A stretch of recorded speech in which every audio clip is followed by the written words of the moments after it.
Bonjour à tous. Bonjour à tous.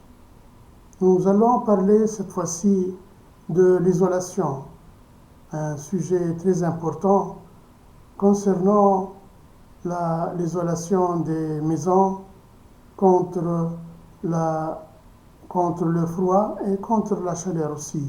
Donc, l'isolation thermique est très importante dans les logements. L'importance de l'isolation thermique réside dans le confort, les économies d'énergie et la performance environnementale. Elle réduit les déperditions de chaleur en hiver et garde la fraîcheur en été, diminuant ainsi les besoins de chauffage et de climatisation. Ce qui se traduit sur des factures réduites et moins de CO2, tout en assurant un climat intérieur stable et agréable toute l'année. C'est la première étape pour optimiser la performance énergétique d'un bâtiment. Principaux avantages. Premièrement, confort thermique. Donc, maintient une température intérieure stable et agréable, sans courant d'air, été comme hiver, améliore la qualité de la vie. Deuxièmement, économie d'énergie financière.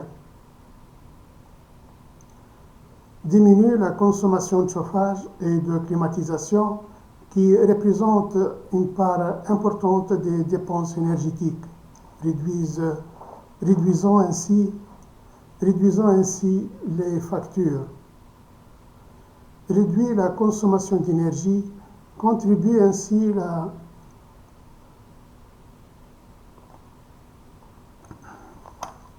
l'impact environnemental. Réduire la consommation d'énergie, contribuant ainsi à la diminution des émissions de gaz à effet de serre. Valorisation immobilière. Un logement bien isolé est plus attractif et valorisé sur le marché. Lutte contre l'humidité. Une bonne isolation aide aussi à limiter la prolifération de l'humidité dans les murs. En pratique, hiver empêche la chaleur de s'échapper par le toit, les murs et les fenêtres, nécessitant moins de chauffage. Été bloque la chaleur extérieure, réduisant le besoin de climatisation. Inertie thermique. Choisir des matériaux isolants avec une bonne inertie comme la fibre de bois permet de stocker de la chaleur et de la restituer progressivement, laissant les variations de température.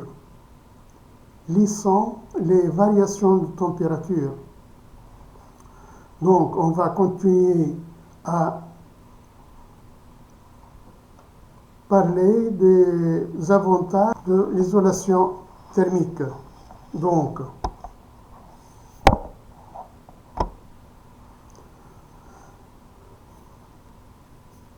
bref, votre confort commence par une bonne isolation thermique. Autre raison impérieuse, votre budget, si la chaleur s'échappe trop facilement de votre logement, vous dépenserez des sommes folles en chauffage et inversement pour la climatisation. Selon l'Agence de l'environnement, en isolant correctement votre nid doué, puis en isolant un équipement performant, vous réaliserez de belles économies d'énergie et réduirez le montant de vos factures.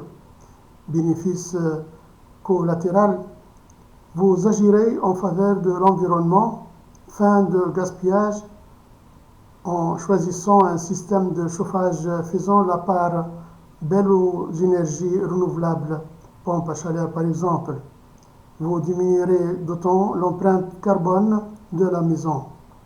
Une habitation bien isolée s'entretient plus facilement et résiste mieux aux effets de température. Elle est également plus prise sur le marché immobilier. Pourquoi isoler sa maison contre le froid et la température?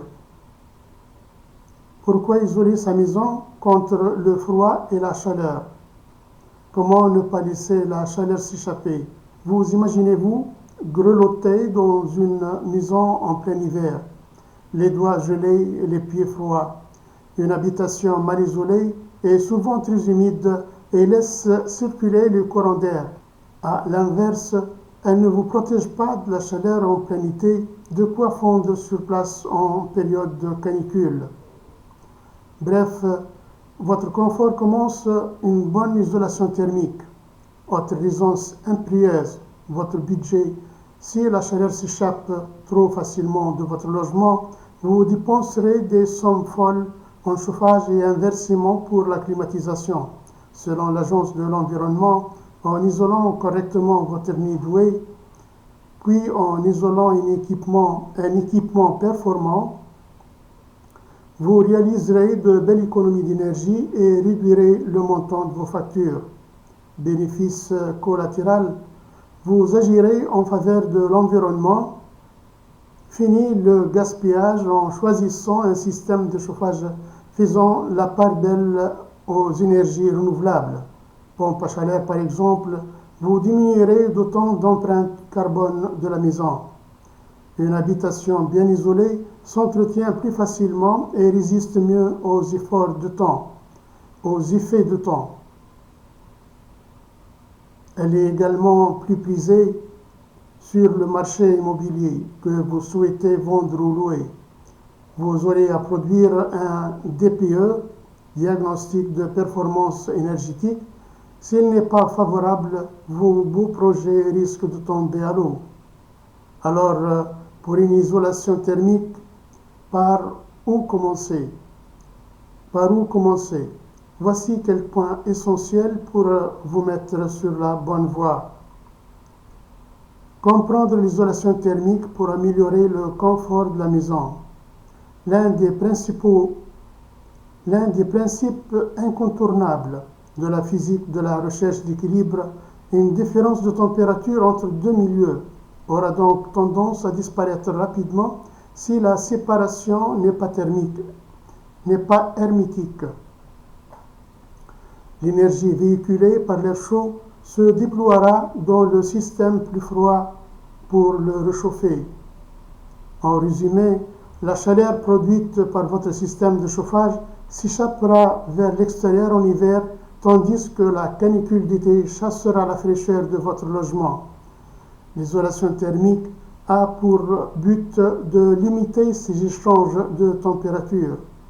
Heureusement, aujourd'hui, dans les bâtiments neufs, l'isolation est toujours mise en œuvre pour répondre aux exigences de réglementation en vigueur.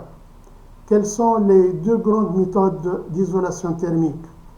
L'isolation thermique est une étape cruciale pour optimiser le confort de votre maison et réduire vos factures d'énergie. Deux grandes méthodes d'isolation sont généralement plébiscitées. L'isolation thermique par l'intérieur, ETI, et l'isolation thermique par l'extérieur, ETE. L'ETI consiste à poser des matériaux isolants sur les murs intérieurs de votre maison. Cette solution est particulièrement adaptée aux constructions récentes ou en cas de rénovation légère. De son côté, l'ETE se fait en enveloppant le bâti avec un manteau isolant, ce qui protège la structure des variations de température et assure une isolation continue. Cette méthode est recommandée lors de rénovations plus importantes ou si vous souhaitez préserver l'espace intérieur de votre habitation. Chacune de ces méthodes a ses propres avantages et inconvénients. Le choix entre l'ETI et l'ETE dépendra donc de différents facteurs tels que votre budget, le type de votre bâtiment et le niveau d'isolation souhaité. Comment calculer l'isolation thermique? N'ayez pas peur, vous n'avez pas à vous en souvenir, mais Sachez qu'il existe une façon de calculer l'isolation thermique. Pour la calculer, selon les réglementations thermiques, vous devez comprendre quelques termes clés. Le coefficient lambda. Ce coefficient représente la conductivité thermique d'un matériau. Plus lambda est faible, plus le matériau est isolant. L'épaisseur de l'isolant, elle est mesurée en mètres. La résistance thermique, R, elle mesure l'efficacité d'un isolant. Plus R est élevé, plus l'isolant est performant. La formule de calcul de la résistance thermique est la dernière. R égale E sur lambda. Donc, la résistance thermique égale épaisseur de l'isolant sur lambda, divisé par un lambda. Dans le cadre de travaux d'isolation, il est essentiel de choisir un isolant avec un lambda faible et une épaisseur suffisante pour obtenir un R élevé, garant de l'efficacité de votre isolation. Identifiez les déperditions de chaleur. Une maison présente de nombreux points d'entrée et de sortie pour l'énergie. On peut ainsi identifier plusieurs zones responsables des déperditions de chaleur, comme la toiture. Si vous sortez sans bonnet alors qu'il gèle à pierre fondre, vous risquez de vous refroidir en moins de temps qu'ils n'ont fait pour l'écrire. C'est la même chose pour la maison. L'air chaud a tendance à monter et s'échapper vers la toiture. L'air chaud a tendance à monter et s'échapper par la toiture. On estime qu'un toit insuffisamment isolé est responsable de près de 1/3 des pertes de chaleur. En été, il est directement exposé au rayonnement du soleil et la température augmente en flèche au niveau des tuiles. En conséquence, pour protéger votre habitation du froid et de la chaleur, mieux vaut commencer par des travaux d'isolation au niveau de la toiture ou des combles. Et pourquoi pas aménager ces derniers pour augmenter votre espace de vie. Les murs. Voilà une autre surface de grande dimension, propre aux échanges thermiques. L'isolation des murs peut s'effectuer de différentes manières. Premièrement, l'isolation par l'extérieur, ITE. Plusieurs techniques sont envisageables. L'isolation d'un matériau isolant et d'un bardage de protection, la pose de panneaux isolants, enduits ou l'application directe d'un enduit isolant surmonté d'une couche de finition. Dans tous les cas, cette option est souvent très efficace, mais elle modifie l'aspect extérieur de l'habitation. Isolation par l'intérieur. On vient cette fois-ci appliquer des panneaux ou des enduits isolants sur les murs intérieurs ou créer un vide d'air. Cette solution est souvent moins chère que la précédente et n'influence pas l'esthétique extérieure du bâtiment. Elle entraîne cependant une perte d'espace habitable et condamne les pièces de vie pendant la durée des travaux. Les ouvertures. La chaleur prend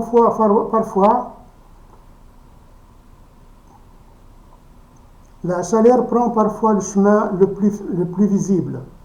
En empruntant les portes et les fenêtres, les parois vitrées notamment méritent votre attention. Vous pouvez par exemple investir dans un double ou triple vitrage et vérifier la qualité des menuiseries. Le sol. Il est facile de l'oublier, mais les déperditions de chaleur peuvent également s'opérer par le bas. Peu importe de la maison dispose ou non d'un sous-sol. Là encore, plusieurs solutions. Isolation des planchers des planchers bas pour l'intérieur ou par l'extérieur lorsque l'accès est possible, isolation du garage et des sous-sols. Le point thermique. Il désigne les zones de rupture du matériau isolant à la jonction entre les murs et la toiture par exemple. Ce défaut de continuité peut entraîner des déperditions de chaleur plus élevées qu'on le pense. Il est important de les repérer et de les traiter pour assurer un confort optimal au sein de la maison. C'est quoi une bonne isolation thermique?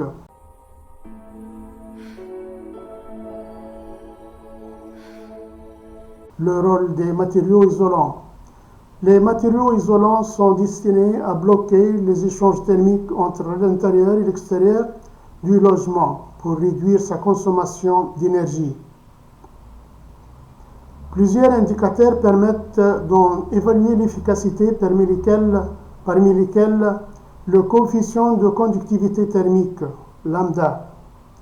Il désigne la capacité d'un matériau à conduire la chaleur, puis il est faible. Plus il est faible, meilleure est l'isolation. La résistance thermique R, il s'agit d'un rapport entre l'épaisseur de la conductivité thermique de l'isolant. Ce dernier est d'autant plus performant que la valeur R est élevée. Le temps de dépannage, la résistance thermique. On a cité donc la résistance thermique R. Il s'agit d'un rapport entre l'épaisseur et la conductivité thermique de l'isolant. Ce dernier est d'autant plus performant que la valeur R est élevée. Le temps de déphasage. Il indique le temps que met la chaleur pour traverser un matériau et dépend de la conductivité thermique, de la densité et de l'épaisseur de l'isolant. C'est un point clé dans le cas d'une isolation contre la chaleur estivale. Le temps de déphasage doit être suffisamment lent pour empêcher les calories d'entrer au moment le plus chaud de la journée. Les fabricants affichent les valeurs importantes sur l'étiquette de leurs produits. Quelle isolation choisir? Les critères de choix d'un isolant thermique, mur, sol, toiture. Certains matériaux isolants seront plus identiques que d'autres en fonction de la configuration du logement et de la zone à protéger. L'isolation des murs, de la toiture et des planchers, l'isolation par l'intérieur ou par l'extérieur. Chaque projet présente des contraintes spécifiques dont il convient de tenir compte au moment du choix. On sélectionnera donc la solution la mieux adaptée dans plusieurs critères. La mise en œuvre. Les isolants peuvent exister sous forme de panneaux, de rouleaux ou de matière en vrac. Les propriétés thermiques telles que nous venons de les évoquer, il convient notamment de s'interroger sur les besoins liés à la localisation de l'habitation. Faut-il prioriser l'isolation contre la chaleur ou la protection contre le froid? Les deux vont souvent de pair, mais il peut y avoir quelques nuances. Les autres propriétés, d'autres facteurs peuvent encore influencer le choix de l'isolant, sa résistance au feu ou à l'humidité, ses propriétés acoustiques pour augmenter simultanément l'isolation phonique de certaines pièces, sa longévité, son impact environnemental, etc. Votre budget. Le coût des matériaux comme des techniques de pose est évidemment à prendre en compte. Certaines aides financières,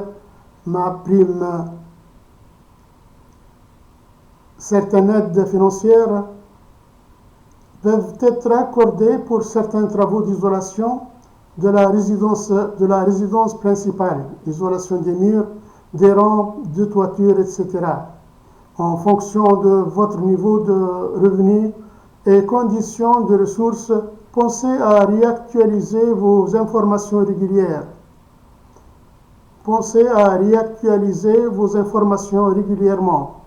Les conditions d'octroi de ces primes et le montant de la prime versée évoluant d'année en année. Vous pouvez également vous renseigner auprès de votre antenne locale de l'ANA, Agence nationale de l'habitat. Pour obtenir les aides financières en question, assurez-vous que l'entreprise ou l'artisan auquel vous faites appel possède le certificat RGN reconnu garant de l'environnement. Le professionnel saura par ailleurs vous recommander les meilleurs isolants dans votre situation et faire baisser le montant de l'investissement. Petit comparatif des différents isolants pour une isolation thermique intérieure et extérieure. Lorsqu'il s'agit d'isoler thermiquement votre maison, plusieurs options s'offrent à vous.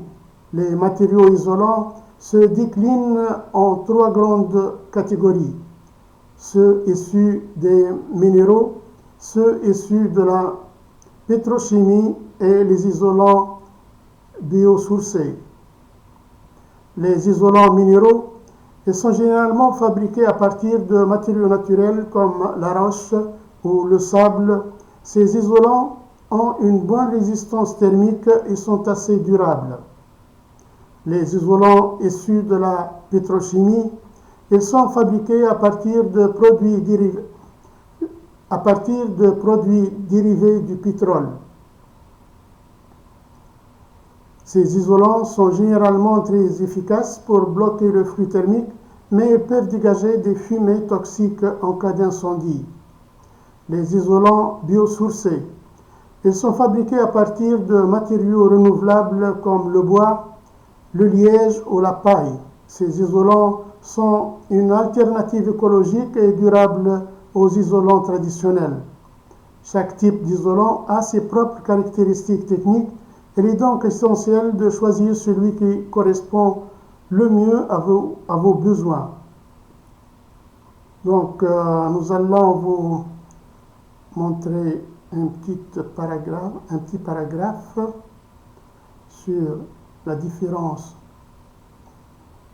entre les 3 matériaux, les 3 groupes. Donc, les isolants minéraux sont très bons en isolation phonique, isolation synthétique bonne à médiocre, isolant naturel bon à faible. En durabilité, les isolants minéraux sont moyennes à bonnes, les isolants synthétiques sont faibles en durabilité, les isolants naturels sont excellents à bonne en durabilité. Impact écologique, donc les isolants minéraux moyen à mauvais, les isolants synthétiques très mauvais, isolants naturels faibles à très faibles. Donc le coût, les isolants minéraux sont en faible, isolants synthétiques faibles à moyen, les isolants naturels sont élevés. Donc le coût des isolants naturels sont les plus élevés, pourtant ils sont la meilleure solution. Les isolants thermiques les biosourcés sont les meilleurs de meilleure qualité. Donc, quel est le meilleur isolant contre la chaleur d'été? Les périodes de canicule sont aujourd'hui plus longues et plus fréquentes que par le passé. Pour éviter d'étouffer pendant les mois d'été, nombreux sont les foyers recherchant des solutions d'isolation contre la chaleur. Nous l'avons vu, dans ce domaine, les isolants les plus efficaces présentent un temps de déphasage élevé. Les panneaux de bois, ils sont particulièrement polyvalents et protègent aussi contre le froid en hiver. Attention, la laine de bois est également intéressante, mais présente mais présente un déphasage largement inférieur par rapport aux panneaux. Le liège, bien classé sur la plupart des critères cités, il est particulièrement avantageux, mais son prix est élevé. Les ouates de cellulose. Elle peut se présenter sous toutes les formes, un peu moins efficace que les deux précédents. Elle est également plus économique. Elle est souvent utilisée pour l'isolation des combles. Ces isolants sont proches de la nature. Ces isolants proches de la nature vous permettent d'éviter les isolants minéraux et synthétiques dont le temps de déphasage est trop court. Quel est l'isolant thermique le plus performant en hiver? Tout dépend de votre budget et de vos capacités de remboursement. Même si nous parlons beaucoup de réchauffement climatique, la laine de verre ou de roche est une bonne option si vous souhaitez un très bon rapport qualité-prix. Attention cependant aux problèmes d'humidité. Les isolants synthétiques peuvent également convenir. Eux ne craignent pas l'eau, mais leur impact environnemental est très mauvais sur tous les plans: origine pétrochimique, production énergivore, émissions de polluants non recyclables comme par exemple le polystyrène expansé. Pour une habitation plus responsable qui réduit vos émissions de gaz à effet de serre, vous vous tournerez donc vers les bilans naturels, vers les isolants naturels, comme ceux que nous venons de citer, mais également la laine de bois, le chanvre, etc. Vous assurez votre confort thermique, mais l'investissement sera plus important. Comment bien isoler sa maison contre le chaud et le froid? Vous ne voulez pas avoir froid en hiver. Vous voulez éviter les sensations de chaleur désagréables en été et n'avez aucune envie de voir s'envoler votre consommation électrique ni vos factures de chauffage. Comment procéder pour bien isoler toutes les pièces de sa maison contre le chaud et le froid? Faire un bilan thermique. Commencez par le début et commandez un bilan thermique auprès d'un professionnel compétent. Un bilan thermique est un outil précieux pour déterminer les zones de votre maison qui nécessitent une meilleure isolation. Il évalue les déperditions de chaleur et identifie les points faibles de l'isolation. C'est un diagnostic complet de la performance énergétique de votre logement. Il est ainsi possible de déterminer les travaux d'isolation à prioriser pour améliorer l'efficacité énergétique de votre maison. Le bilan thermique peut identifier des problèmes tels que le pont thermique, qui sont des zones de transmission de chaleur accrue, souvent situées aux jonctions des murs, planchers, sous-sol et plafond. L'importance d'un bilan thermique réside dans sa capacité à fournir des indications précises sur les mesures à prendre pour améliorer l'isolation et, par conséquent, les économies d'énergie réalisables. Il est conseillé de faire réaliser un bilan par un professionnel qualifié. Il pourra ensuite vous conseiller sur les meilleurs matériaux d'isolation les plus adaptés à vos situations et à vos budgets.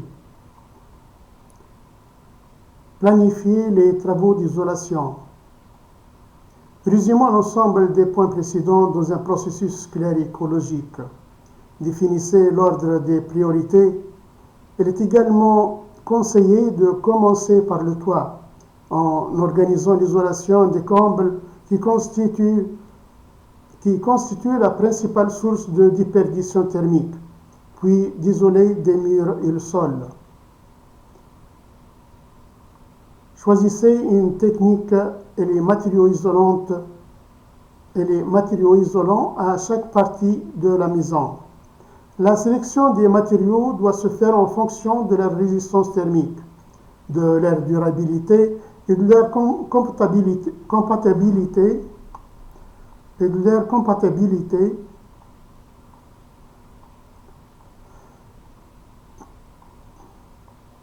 de leur durabilité et de leur compatibilité avec la structure du bâtiment. D'autres critères pourront également intervenir, tels que le coût ou l'impact écologique.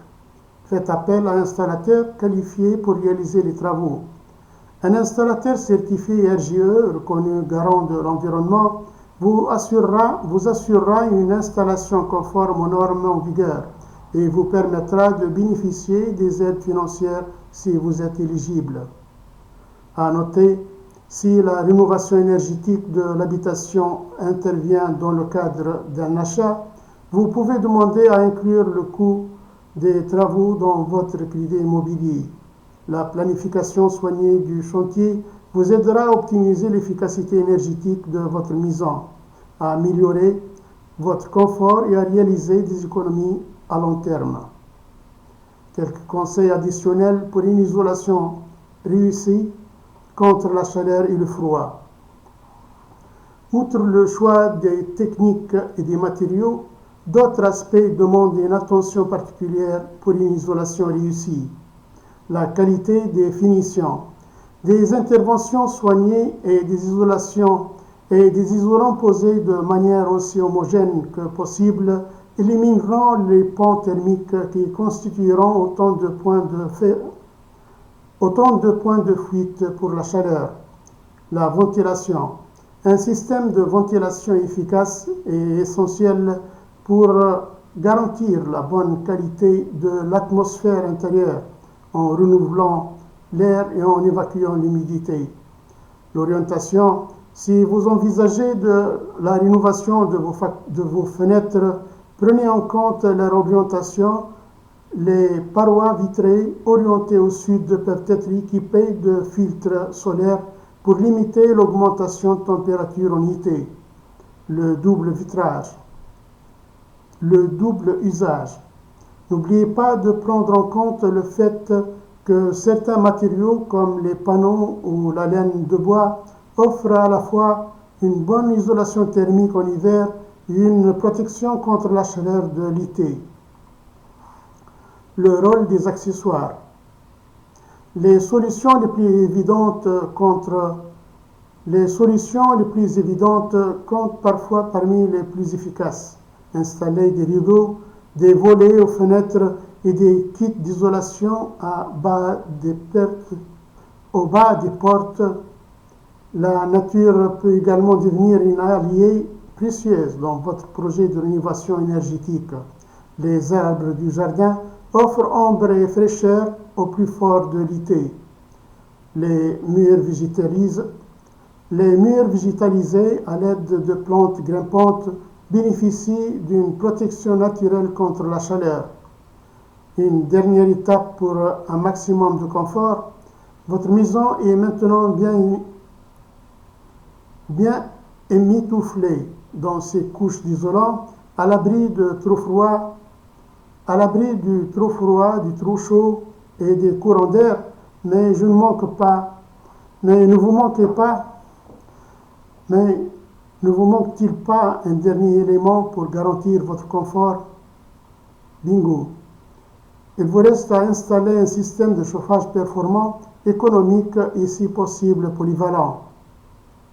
Que diriez-vous par exemple d'une pompe à chaleur moderne, fournissant le chauffage en hiver, le rafraîchissant en été, l'eau chaude sanitaire tout au long de l'année, ou bien d'une chaudière à condensation performante pour votre chauffage et votre eau chaude sanitaire, et pourquoi pas ne pas associer les deux ensemble et créer un système hybride qui utilisera toujours la meilleure source d'énergie pour un confort optimal. Convaincu, n'hésitez pas alors de reprendre contact avec un professionnel pour étudier votre projet. Voilà, c'est tout ce qu'il y a concernant l'isolation thermique. Donc, si vous trouvez le contenu de cette vidéo intéressant, partagez-la, abonnez-vous et mettez un j'aime. Merci pour votre attention.